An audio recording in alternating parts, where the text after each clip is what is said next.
Bismillahirrahmanirrahim. Assalamualaikum warahmatullahi wabarakatuh. Perkenalkan, nama saya Nurul Fatihah. Saya dari program studi Hukum Ekonomi Syariah Sekolah Tinggi Agama Islam Negeri Sultan Abdurrahman Kepulauan Riau. Baiklah, dalam kesempatan kali ini saya akan sedikit mempresentasikan hasil proposal penelitian saya dengan judul Analisis Hukum Islam mengenai Sistem Bagi Hasil Pertanian Kebun Karet, Studi Kasus Desa Sungai Ingar, Kecamatan Kundur, Kabupaten Karimun. Pertama, latar belakang pemilihan judul. Saya ingin mengetahui bagaimanakah sistem bagi hasil pertanian kebun karet di Desa Sungai Ingar, Kecamatan Kundur, Kabupaten Karimun. Selanjutnya, saya ingin mengetahui apakah sistem bagi hasil pertanian kebun karet di Desa Sungai Ingar, Kecamatan Kundur, Kabupaten Karimun ini sesuai dengan hukum Islam yang telah diatur.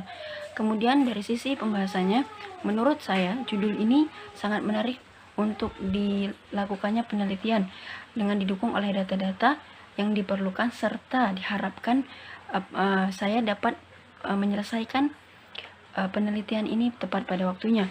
Kemudian judul ini sesuai dengan bidang yang saya kaji, yaitu Hukum Ekonomi Syariah.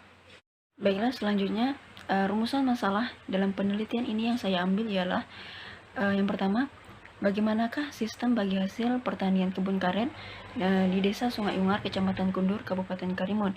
Selanjutnya, yang kedua, bagaimanakah tinjauan hukum Islam mengenai sistem bagi hasil pertanian kebun karet di Desa Sungai Ungar, Kecamatan Kundur, Kabupaten Karimun.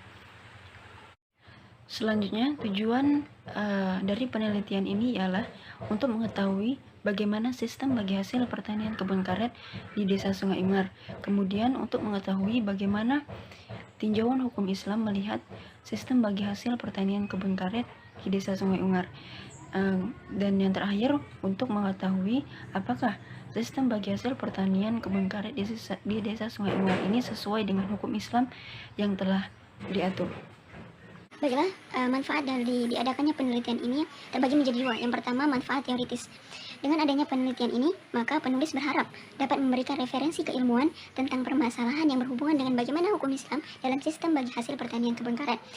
Kemudian berguna untuk menambah khazanah kepustakaan yang ada di Sekolah Tinggi Agama Islam Negeri Sultan Abdurrahman Kepulauan Riau, dan juga berguna untuk masyarakat para petani kebun karet di Desa Sungai Ungar dan para petani-petani kebun karet lainnya tentang bagaimana hukum Islam dalam sistem bagi hasil pertanian kebun karet ini. Kemudian manfaat praktisnya bisa dijadikan sebagai rujukan keilmuan di dalam pembuatan makalah serta karya tulis ilmiah.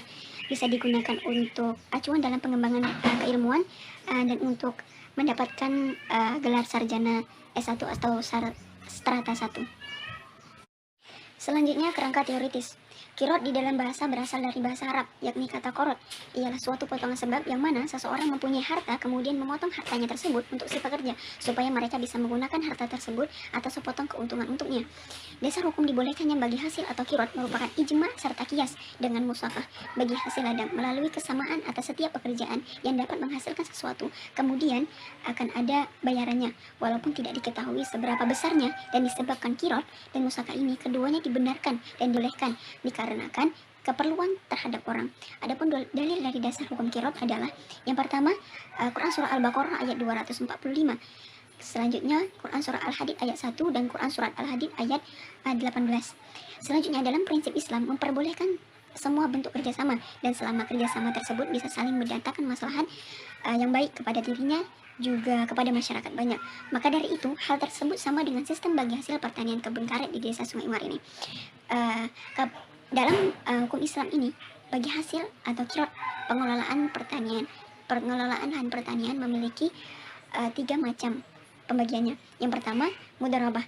Mudarabah ialah mengerjakan tanah milik orang lain, misalnya seperti ladang, sawah, dan dengan imbalan sebagai hasilnya, bagian hasil tersebut 1/2, 1/3, atau 1/4 sesuai dengan perjanjian antara kedua belah pihak, si pemilik dan si pengelola. Kemudian biaya dari pengerjaan itu atau benihnya itu ditanggung sendiri oleh pengelola dan penggarap. Yang kedua, muzaraah. Muzaraah tergolong ke dalam jenis kegiatan yang dilakukan oleh orang-orang sejak dahulu kala, dikarenakan kebutuhan mereka terdapat muzaraah yang mana atau kebun, akan tetapi mereka tidak mampu untuk tidak mampu ataupun tidak sempat untuk mengelola atau memanfaatkannya. Sedangkan ada orang yang tidak mempunyai pohon atau lahan, tapi ia bisa untuk bekerja, mengurus dan merawatnya. Yang ketiga, musyakah.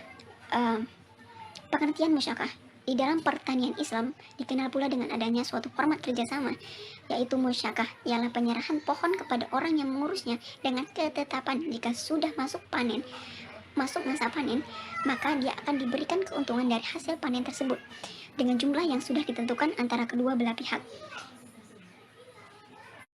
Kemudian dasar-dasar hukum musyakah. Ada beberapa dasar hukum musyakah di dalam dalil-dalil yang sumbernya dari Al-Quran. Antara lain dalam Quran Surah Al-Maidah ayat 2 serta Quran Surah Al-Baqarah ayat 282. Rukun-rukun musyakah yang adapun jumhur ulama berpendapat mengenai rukun-rukun musyakah, yaitu yang pertama akad atau ijab kabul, yang kedua adanya pihak yang saling bertransaksi, yang ketiga kebun atau lahan tanaman atau pohon sebagai objek musyakah, adanya kesepakatan bagian yang didapatkan dari hasil musyakah, dan yang terakhir kegiatan usaha yang dilakukan oleh pengelola lahan. Kemudian syarat-syarat musyakah. Adapun syarat-syarat musyakah yaitu yang pertama syarat yang berhubungan dengan akidin, yaitu berakal. Kedua, syarat yang berhubungan dengan pohon atau tanaman, yaitu adanya penentuan macam apa saja yang akan ditanam. Ketiga, yang berkaitan dengan pendapatan dari tanaman atau pohon, yaitu satu, masing-masing bagiannya haruslah disebutkan jumlah-jumlahnya. Yang kedua, hasil adalah milik bersama. Yang ketiga, bagian antara malik dan amil, yaitu ada satu jenis barang yang sama. Keempat, bagian di antara kedua belah pihak telah diketahui. Yang kelima, hal yang ada hubungannya dengan waktu. Yang keenam, hal yang berhubungannya dengan alat muzara'ah. Adalah metodologi penelitian. Adapun metode penelitian yang digunakan dalam penelitian ini yang saya gunakan adalah yang pertama jenis penelitian. Dalam menentukan penelitian terhadap analisis hukum Islam dan kebun karet di Desa Sungai Ingar, Kecamatan Kundur, Kabupaten Karimun. Adapun jenis penelitian yang digunakan adalah penelitian kualitatif. Penelitian kualitatif merupakan penelitian yang dihasilkannya penemuan-penemuannya tidak bisa digunakan dengan menggunakan prosedur statistik serta tidak bisa dengan cara kuantitatif. Yang kedua adalah populasi dan sampel. Yang pertama populasi. Adapun populasi yang dijadikan dalam penelitian yang dijadikan sebagai objek dalam penelitian ini adalah para petani kebun karet di Desa Sungai Ingar, Kecamatan Kundur, Kabupaten Karimun, yang mereka bekerja dengan sistem bagi hasil ini. Populasi dari penelitian ini adalah masyarakat yang mayoritas bekerja sebagai petani kebun karet. Sampel. Adapun yang menjadi sampel dalam penelitian ini sesuai dengan tujuan penelitian, sehingga diharapkan dapat menjawab permasalahan penelitian ini.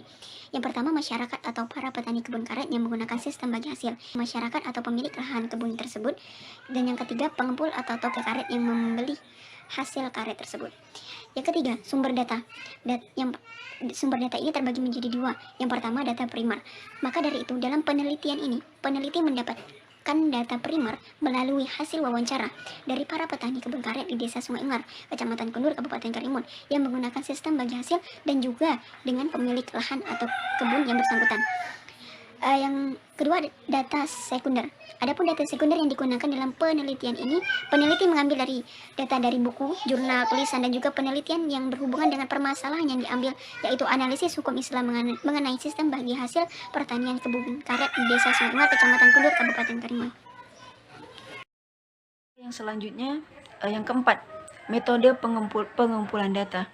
Adapun teknik pengumpulan data yang digunakan oleh penulis yaitu yang pertama, observasi. Adapun observasi yang dilakukan oleh peneliti adalah tentang cara atau sistem pembagian hasil para petani kebun karet di Desa Sungai Ingar, Kecamatan Kundur, Kabupaten Karimun dengan pemilik lahan atau kebun.